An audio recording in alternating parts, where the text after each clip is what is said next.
Today I'm going to show you how to make a homemade carpet cleaner solution to put into your carpet cleaner.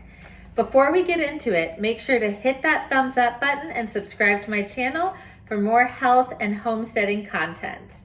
I don't want to use just the carpet cleaning solution at the grocery store or the big box store for many reasons. One, there's a bunch of chemicals in there that I don't understand, and there's often fragrance, which is an endocrine disruptor, meaning it messes with your hormones. And what happens when your hormones get messed with and are out of whack?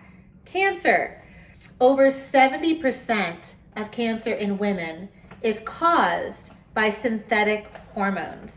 The synthetic hormones could be birth controls or contraceptives.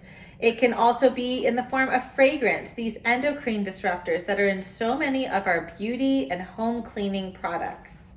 So I'm going to show you a very simple homemade solution, and then we're going to look at how effective it is at cleaning my carpets.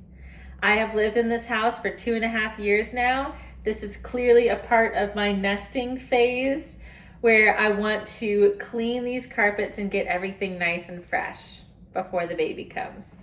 So it's really simple. You're just going to want 1 gallon of water. You're going to want some hydrogen peroxide, some basic white distilled vinegar, and whichever dish soap you use. We use Suds. It's upside down right now because there's not much left. Because of its clean ingredients, we use it for our dish soap at the sink.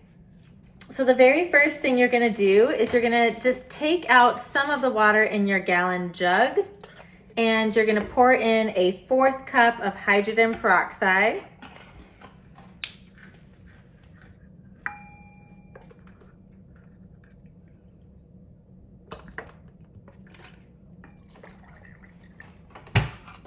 The next ingredient is 2 tablespoons of vinegar.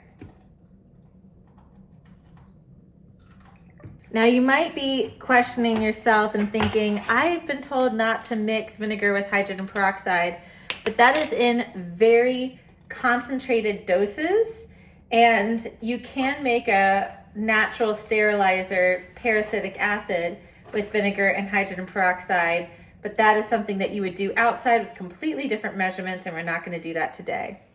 The last piece is just your dish soap, which you're only going to want to do 1 tablespoon of. And it might be tempting to do more, but just know that less is more, because you do not want to end up with a super sudsy, foamy carpet. Now the very last step is to make sure that your gallon is filled to the top. So I'm going to fill that with some clean water, but you want to make sure that your water is clean and filtered. Give it a real gentle shake just to kind of get everything mixed around, and it's ready to go. Let's go test it out. If you have 2 compartments for water or solution, you can put this in the full water compartment because it is not a concentrate.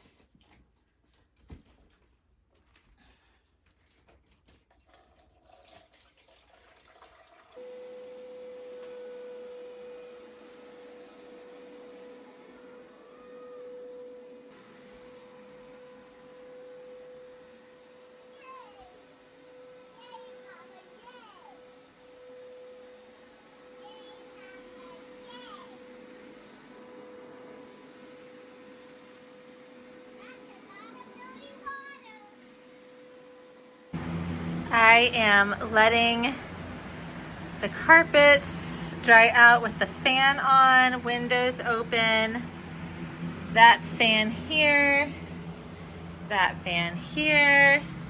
I want you to check out this. This is what came off of my carpets, y'all. And check out how the pet stains actually came out as well. I'd say that's pretty impressive.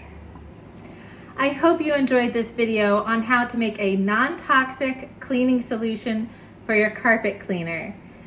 Non-toxic cleaning and non-toxic living is so important to me after everything I've seen through my family battling cancer, and it feels so good to know that these sorts of solutions are really easy, but also very cost effective.